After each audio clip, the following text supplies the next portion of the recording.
It's John and Mark here, Hi there. Basehead 4, and John. Yeah. uh, had a very nice evening, some very nice food, and we played some music. And this is some of what we played.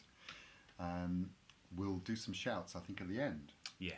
and during And as well. during. And Yeah. during. There's definitely some tunes that have been played inspired by various bits of music people have been showing over the last Very few much weeks. so. Good. I started out with some P-Funk, with Parliament, with from America Eats Its Young. I played the track I called My Baby Pussycat, which is kind of what it says, really.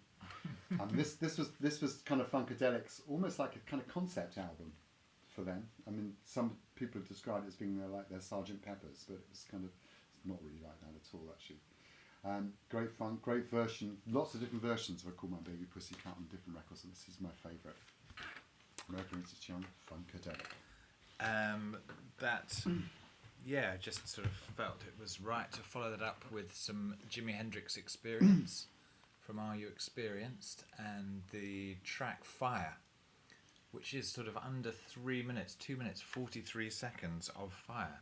It is. Some fantastic Mitch Mitchell kind of funky drumming, obviously classic Hendrix stuff, and then kind of quite sort of strange UK psych backing vocals, making it. I just imagine when this came out, it must have it sounded like nothing else in 1967. It did sound like nothing else in 1967. As I was vaguely conscious in 1967. Right. I remember it very well.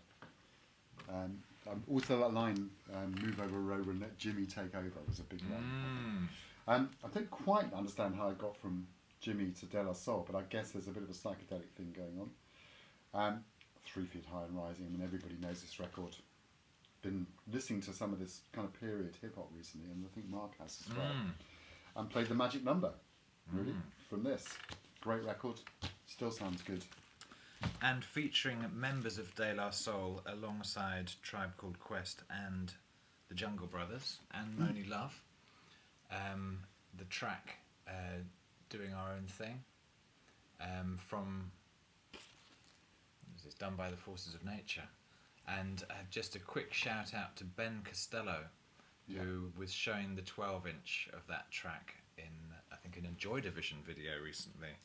Just reminded me how much I love that tune and got me listening to it again. Great stuff. And I guess thinking of sampling and thinking of an excuse probably to play some James Brown, from the Payback played Stone to the Bone, which is kind of a bit of an under kind of recognised period of James Brown, I think. Well, the band he had with Fred Thomas and others as well. Very funky track. Good album, actually.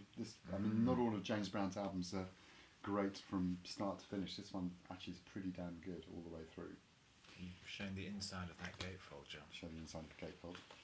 Look at A lot of 40 acres and a mule stuff going on here. Yeah, bought this from an American Air Force base back in 1972. Definitely inspired by the funkiness of that drumming. I've also been listening to another fantastic artist from a very similar kind of period, which is Curtis Mayfield, and the Curtis Live double album. We both were saying this is probably one of the best live albums ever recorded. If you don't know it, seriously recommend it. And we were listening to the track Check Out Your Mind. Some great sort of guitar playing, singing, bass, funky drums, beautiful falsetto vocals, lots of lovely wah guitar all over the place. Tiny band. Tiny band. Yeah, great records. One of my absolute favourites. Recorded at the Bitter End, which is where Donny Hathaway's live album was recorded, I think.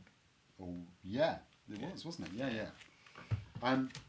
Thinking of soulful voices, I had this in the box for a little while actually, but went into Eddie Hinton from Very Extremely Dangerous. That's the album. Eddie Hinton was a kind of Muscle Shoals session player who did this one album, and I think there's another album put out of some outtakes from his original stuff as well. Great voice, sung with really, I mean, sounds like a kind of parched version of Bobby Womack, a little bit of Van Morrison in there almost as well, and also kind of Otis Redding more than anything else, and played the track called Concert World, and this has got the whole of the Muscle Shoals mob playing on it as well. It's on Capricorn Records, who of course put out all the Allman Brothers records. I have to show this. I'm sure some people will be very excited about a Vertigo Swirl 7-inch cover.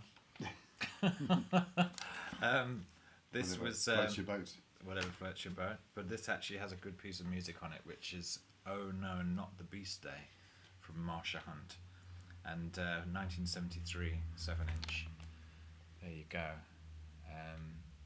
You reckon that you thought you knew who the backing band might be, John?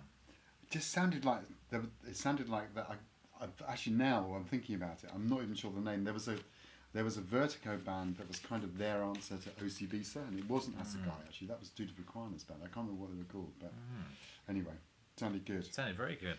Marsha Hunt, of course, very famous in the UK, but she covered Dr. John's "Walk On Gilded Splinters," and which was a hit in the charts. And obviously had quite a thing going on with Mick Jagger. Indeed, absolutely. Next up, I've actually played the wrong track, but it actually sounded quite good. I was trying to play a Harlem River Drive track from this new Eureka compilation on soul jazz. I mean, they do some very good compilations on soul jazz, and this was, I guess, one of the first ones they did. So instead of playing the Harlem River Drive track, I played that Eddie Palmieri track, Una Dia Bonita, which was fantastic, actually. I mean, just absolute kind of classic salsa. Interesting. Eddie Palmieri is always slightly more interesting than a lot of other salsa players, and he had all kinds of interesting jazz inflections in his playing. So this is from the first of the Eureka compilations on Soul Jazz Records. Sticking with the kind of Latin Cuban vibe, we had a track from this fantastic Fania All Stars Latin Jazz Fusion album, which came out on Charlie Records in the UK. We listened to the track Congo Bongo, that featured a kind of live drum off with Mongo Santamaria and Ray Barretto, all taking place at the Yankee Stadium. And I don't know if do listen to this tune, because there's this amazing kind of audience noise that kind of filters in and out as the audience get ever more excited with the latest sort of bongo slap session that's going on. Really, really great. 10 minutes of fantastic percussion wigging out. Yeah, means like the completely unexpected salsa session. We did. Staying in South America, but actually moving over to Brazil. Then actually played a track by Marissa Monte. I've always called her Marissa Monte, but I think you pronounce her name Marissa Munch from I'm not going to pronounce this. Infinito Particular, and the track has got the longest name, and it starts off with Pernambaluquiso. Hopeless. I have to apologise to anybody who speaks Portuguese or is Brazilian.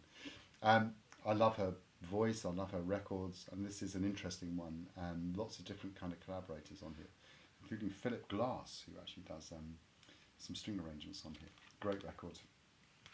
Our own label. Staying again in the South America side of town, we had a track from Airto's CTI album called Fingers. I think I've seen Derek show this fairly recently. We listened to the track Romance of Death on side 1, track 2. Just a really kind of liberating, exciting period where genres were kind of crossing over, and there's just a great spirit of experimentation and energy in this record, and some fantastic scatting from Flora Purim. Really nice. Yep. Then we had a break, so we had a change of direction, and I've been listening to a lot of Yola Tango since Christmas, actually. I mean, I seem to be just listening to Yola Tango and Neil Young, and also Guided by Voices. Thank you very much, Roger, for your amazing 6-part introduction to their music. Well, introduction, it was covered everything, actually. And I played the first track, actually, of Popular Songs from Yola Tango, which is Here to Fall.